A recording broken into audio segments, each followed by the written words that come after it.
What is liberalism and what does it mean to be a liberal? Welcome to my new series, The Politics Playbook, where I, Maddie the Baddie, are talking you through the basics of politics and creating a safe space for people who want to know more. And today's episode, we are talking about liberalism. Liberalism is a political philosophy and it places high value on individual freedom, individual rights, equality before the law, and limits arbitrary government power. Now, liberalism is very nuanced. There's classic liberalism and there's modern liberalism, and I'm going to try and cover them both as quickly as possible. Liberals generally believe that the governments should protect people's rights and freedoms whilst also operating under the law. They also acknowledge that the government could be a threat to liberty. It was initially developed by an English philosopher, John Locke, and then was further developed by a Scottish economist and philosopher called Adam Smith.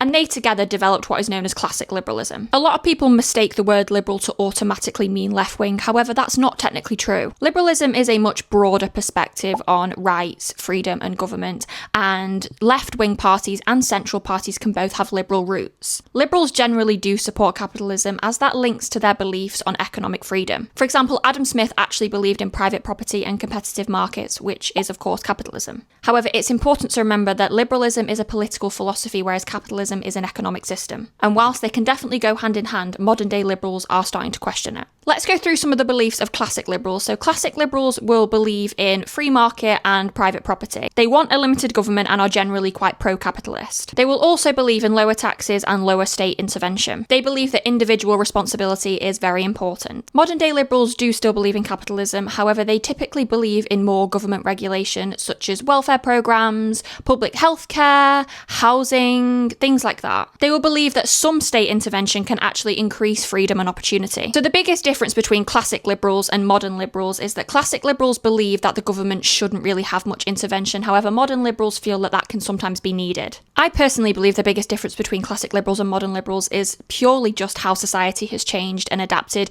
You know, these historical political philosophies are going to develop as time goes on and the world develops and everything changes. So modern liberals wanting more government intervention, they mean things like the government needs to be setting up more housing schemes. Modern liberals will often advocate for higher taxes as they believe that that can then be used to better their freedoms. Modern liberals believe that the government need to intervene in order to give them more freedom, so they need to tackle things like discrimination, homelessness, food shortages, things like that. Anyway, this video is getting quite long. I hope that made sense. Feel free to discuss in the comments and add more nuance, and I will see you in the next episode.